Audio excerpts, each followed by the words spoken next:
गुरुर्ब्रह्मा गुरुर्विष्णु गुरुर्देवो महेश्वरा गुरुर्साक्षात् परब्रह्म तस्मै श्री गुरुवे नमः।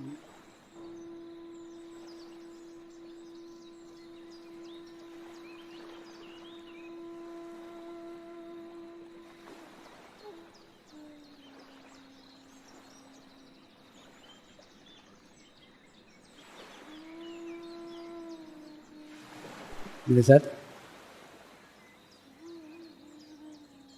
ध्यान की शुरुआत करेंगे।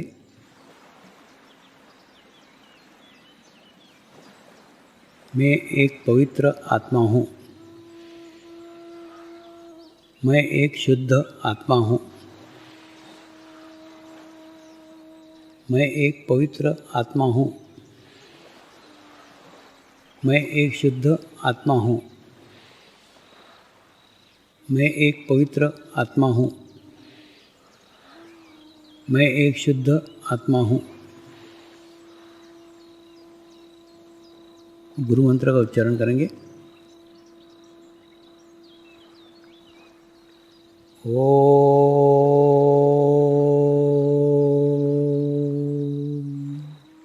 श्री शिवकृपानंद स्वामी नमो नमः। ओम श्री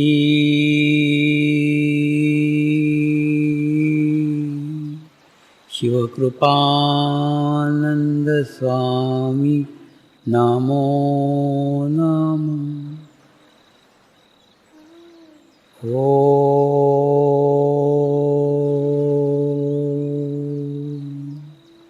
श्री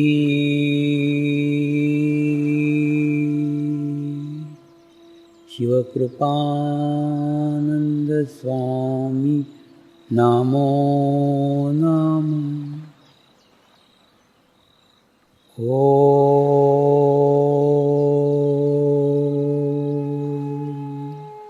श्री शिवकृपानंद स्वामी नमो नमः। ओम श्री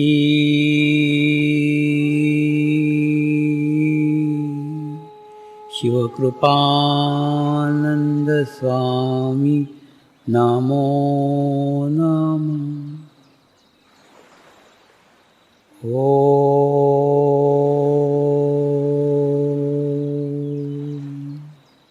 श्री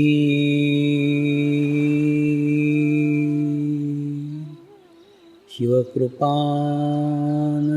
स्वामी नमो नमः। ओम श्री शिवकृपानंद स्वामी नमो नमः। ओम श्री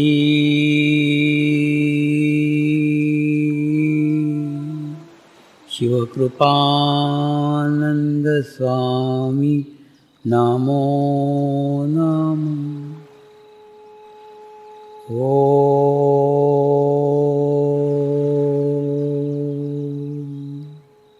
श्री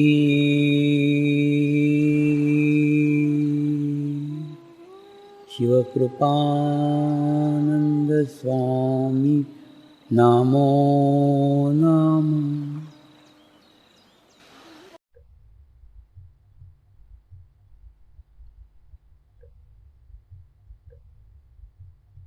आए हुए सभी परमात्माओं को मेरा नमस्कार।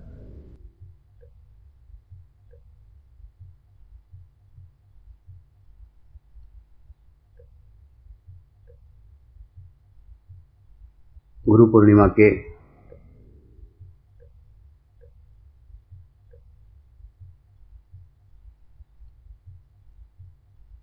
पावन पर्व पर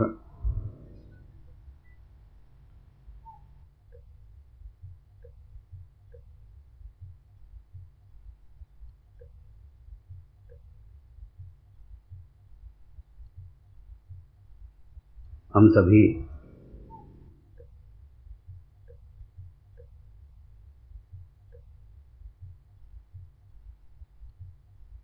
यहाँ एकत्र हुए हैं।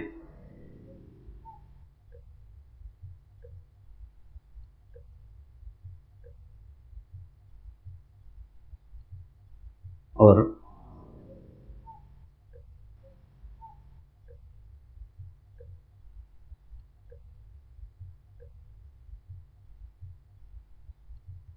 इस पर्व पर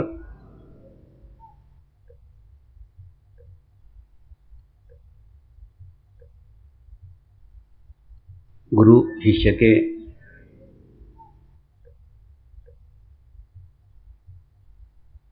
संबंध को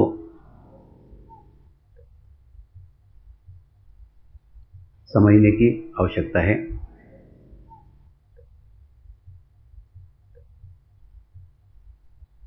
एक कहानी के माध्यम से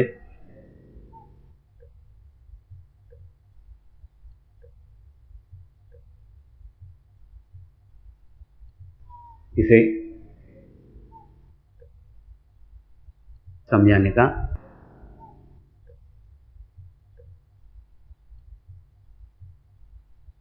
प्रयास करता हूँ।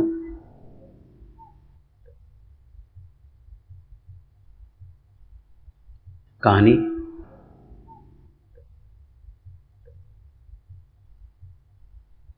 महाभारत काल की है।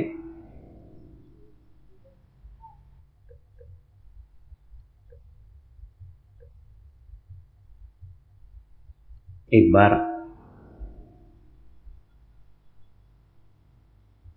गुरु द्रोणाचार्य के पास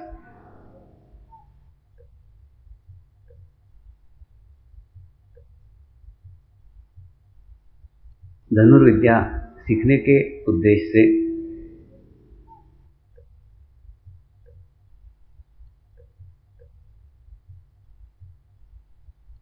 एक आदिवासी युवक पहुंचा।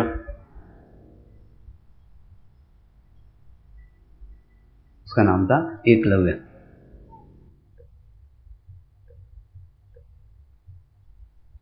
उसने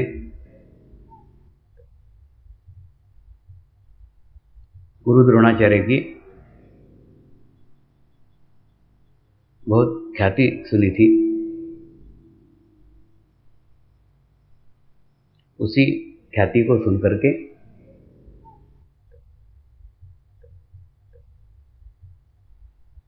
वो प्रभावित हुआ और प्रभावित होकर उनके पास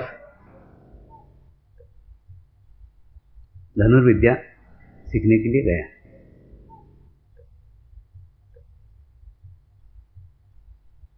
गुरु द्रोणाचार्य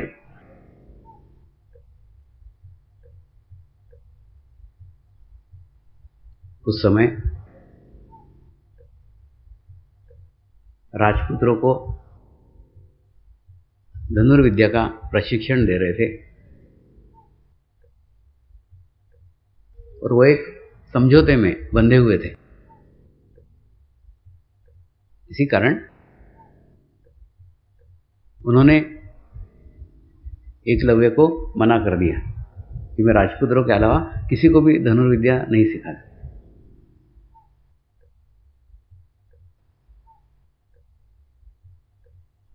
एकलव्य निराश नहीं हुआ।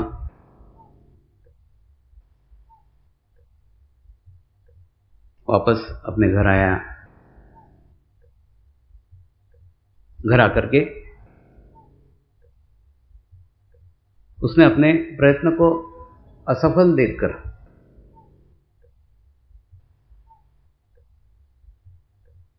भाव से धनुर्विद्या सीखने का प्रयास किया और अपने भीतर के भाव को जागरूक करने के लिए गुरु द्रोणाचार्य की एक मिट्टी की प्रतिमा बनाई।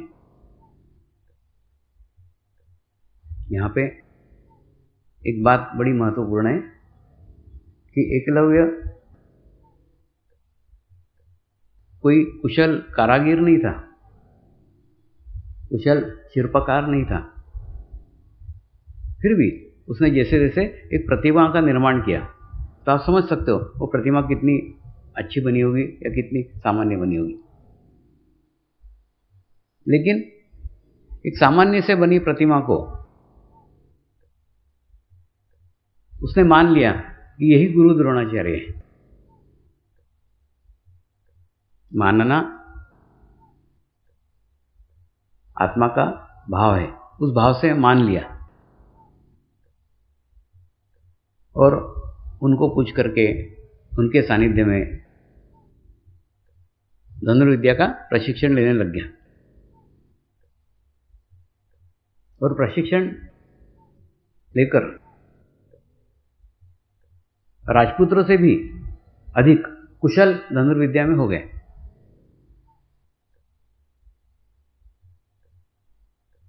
इस छोटी सी घटना से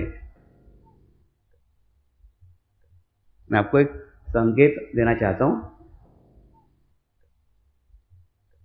कि आध्यात्मिक क्षेत्र के अंदर प्रयत्न को कोई स्थान नहीं है।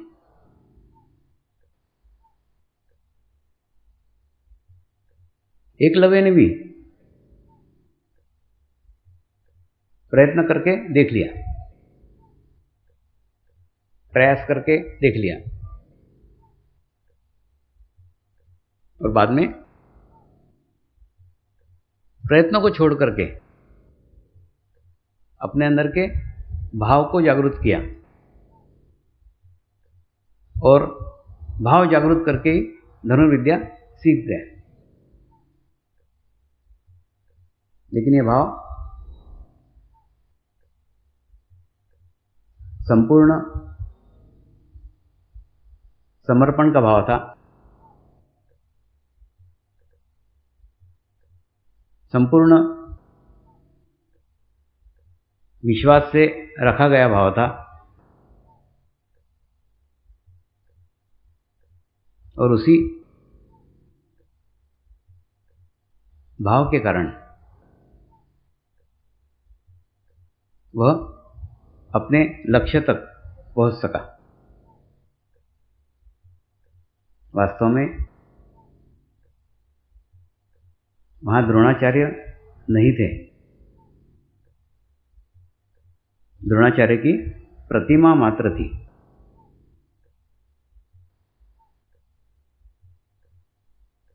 लेकिन फिर भी अपने भीतर के भाव को जागृत करके वो अपने लक्ष्य तक पहुंचा।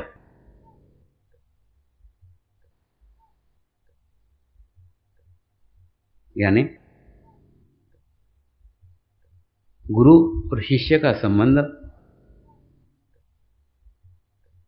एक आत्मिक संबंध होता है। इसके अंदर शरीर का कोई नियंत्रण नहीं होता, प्रयत्न का कोई स्थान नहीं होता। एकलव्य ने धनुर्विद्या सीखने का प्रयत्न किया, असफल हुआ। द्रोणाचार्य ने प्रयत्न किया कि उसको नहीं सिखाने का, फिर भी असफल हुए, वो सीख गया। यानी गुरु देना चाहे न देना चाहे,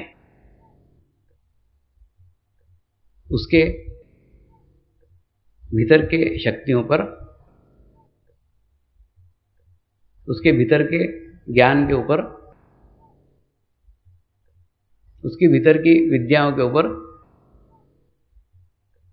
उसका स्वयं का कोई नियंत्रण नहीं होता और ना वो चुनाव कर सकता है किसको दिया जाना चाहिए, किसको नहीं दिया जाना चाहिए। कोई चुनाव नहीं कर सकता, क्योंकि सारा चुनाव ग्रहण करने वाले के ऊपर होता है। जो भी ग्रहण करना चाहे, जो भी लेना चाहे, कोई भी ग्रहण कर सकता है। ग्रहण करने की क्षमता के ऊपर ये सब कुछ निर्भर है।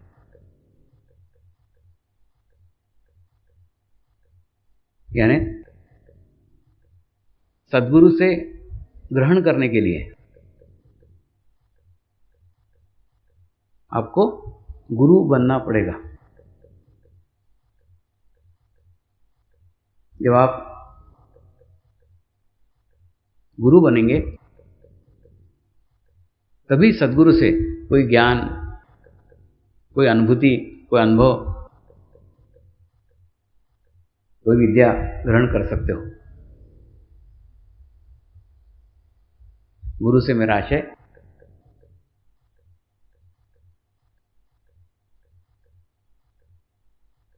आत्मा से है। आपको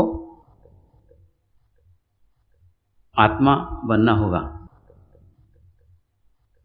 जब तक आप आत्मा नहीं बनते तब तक आप गुरु भी नहीं बन सकेंगे। और जब तक गुरु नहीं बनते तब तक सद्गुरु से कुछ भी ग्रहण नहीं कर सकते। गुरु बनना यानी क्या? आत्मा बनना यानी क्या? आत्मा की कोई जात नहीं होती। आत्मा का कोई धर्म नहीं होता।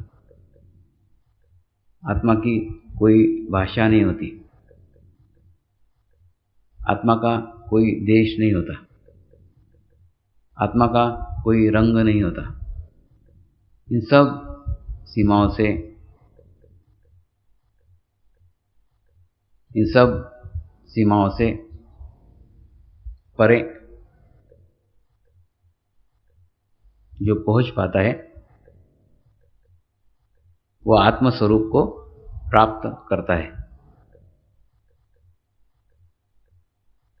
वहाँ पे कुछ सुख नहीं है, वहाँ पर कोई दुख नहीं है, कोई भूतकाल के विचार नहीं है, कोई भविष्यकाल की योजनाएं नहीं है। वहाँ जाकर एक शून्य की स्थिति प्राप्त हो जाती है। ऐसी स्थिति आज युवा पीढ़ी प्राप्त कर रही है। ऐसे स्थिति में पहुंच रही है जहां ये सभी सीमाएं नहीं है, जहां ये सभी बंधन नहीं है, एकदम मुक्त, एकदम निर्विचार, एकदम शून्य इस स्थिति तक पहुंच रही है। लेकिन आज के युवा पीढ़ी का मार्ग, आज के युवा पीढ़ी का रास्ता अपनी चेतना को खोकर प्राप्त किया जा रहा है। अपनी चेतना को अलग अलग नशे में आदी होकर, अलग अलग व्यसनों के अधीन होकर अपनी चेतना को खो रहे हैं। वास्तव में यह मार्ग, यह रास्ता, यह लक्ष्य चेतना को खोकर नहीं, चेतना को जागरूक कर प्राप्त करने की आवश्यकता है।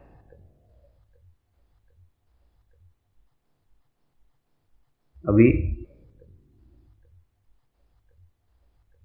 जो विश्व के अंदर आर्थिक उदारीकरण की नीतियां आ रही है, उसके फलस्वरूप अचानक सारे देश के अंदर, सारे समाज के अंदर एक बदलाव सा आ रहा है। और अचानक आया हुआ बदलाव, अचानक आया हुआ चेंज सहन नहीं हो रहा है। अत्यधिक पैसा, अत्यधिक धन आज युवा पीढ़ी को अंदर से खोखला कर रहा है। अचानक आया हुआ धन, अचानक आया हुआ पैसा उनका संतुलन बिगाड़ रहा है। आजकल युवा पीढ़ी से अत्यधिक कार्य करवा लेते हैं और अत्यधिक पैसा देते हैं। दोनों ही अति है, अति कार्य है, अति पैसा है। और उसी के कारण विभिन्न प्रकार के तनाव,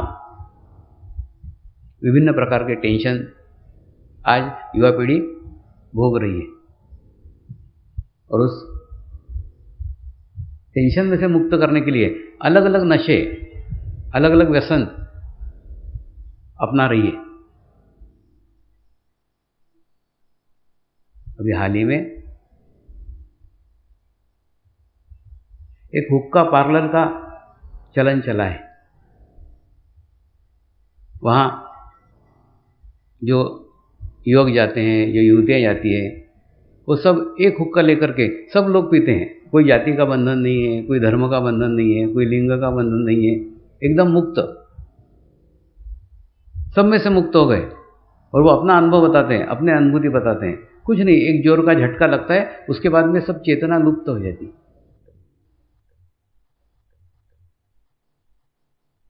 यानी ये आया हुआ तनाव, आया हुआ टेंशन इससे मुक्त होने के लिए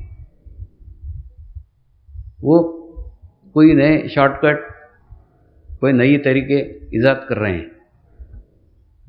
लेकिन सारे रास्ते, सारे मार्ग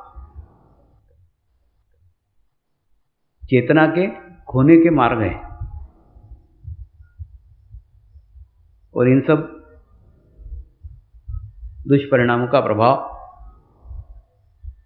उनके स्वास्थ्य के ऊपर, उनकी आयु के ऊपर, उनके ऊर्जा के ऊपर, उनके रिसीविंग के ऊपर, उनकी ग्रहण करने की क्षमता के ऊपर अत्यधिक पड़ रहा है।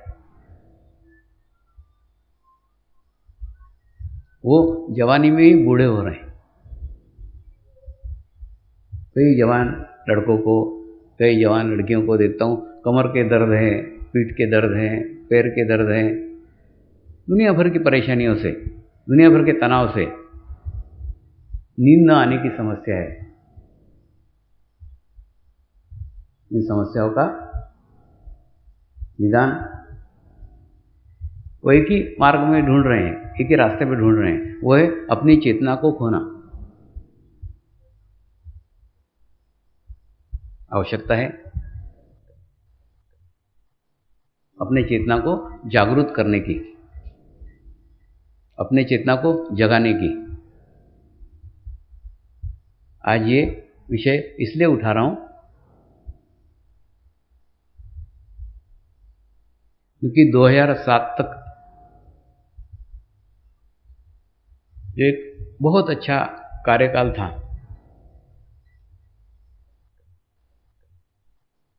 बहुत अच्छा समय था उत्क्रांति का, वो बीत गए हैं और हम 2008 में प्रवेश कर गए। आगामी आने वाले 10 साल बहुत खराब है, बहुत बुरे हैं। बुरे इस परिवेश में अब चेतना के ऊपर हमले सामूहिकता में होंगे, कलेक्टिविटी में होंगे। चित्त को नष्ट करने के तरीके, चित्त को नष्ट करने के माध्यम सामूहिक रूप से होंगे। नकारात्मक शक्तियां सामूहिक रूप में प्रकट होंगी, कलेक्टिविटी में प्रकट होंगी।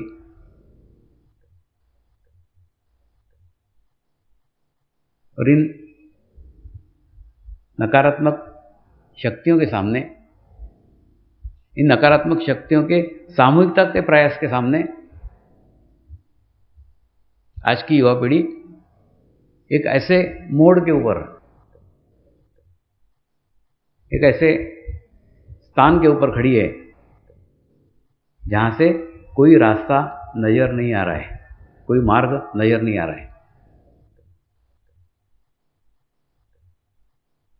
ऐसे समय आज समाज को, आज के युवा पीढ़ी को जितनी ध्यान की आवश्यकता है उतनी आज के पहले कभी नहीं थी। हे परमात्मा, हम सभी पवित्र आत्माएं आपको हृदय से प्रार्थना करते हैं कि सारे विश्व में शांति हो, सारे विश्व के आत्माओं की आध्यात्मिक उन्नति हो एवं सर्वांगीण उन्नति हो। यही हम सब आत्माओं की शुद्ध इच्छा है। नमस्कार करेंगे। हे परमात्मा, हम सभी पवित्र आत्माएं आपको हृदय से प्रार्थना करते हैं कि हमारे सद्गुरु श्री शिव कृपानंद स्वामी जी का स्वास्थ्य सदैव अच्छा रहे, उनकी आयु दीर्घ हो। यही हम सब आत्माओं की शुद्ध प्रार्थना है, शुद्ध प्रार्थना है, शुद्ध प्रार्थना है। हे परमात्मा, समर्पण आश्रम व श्री गुरु शक्ति धाम का निर्माण कार्य आपकी कृपा में, आपकी करुणा में, आपकी इच्छा अनुसार निर्विघ्न संपन्न हो। यही हम सब आत्माओं की शुद्ध प्रार्थना है, शुद्ध प्रार्थना है, शुद्ध प्रार्थना है। शांति पाठ करेंगे। ओम ध्यो शांति अंतरिक्ष गुम शांति पृथ्वी शांति रापः शांति औषधयः शांति वनस्पतयः शांति विश्वे देवाः शांति ब्रह्म शांति सर्वगं शांति शांति एव शांति सामा शांति एधि ओम शांति शांति शांति सर्व इष्ट सुशांति भवतु।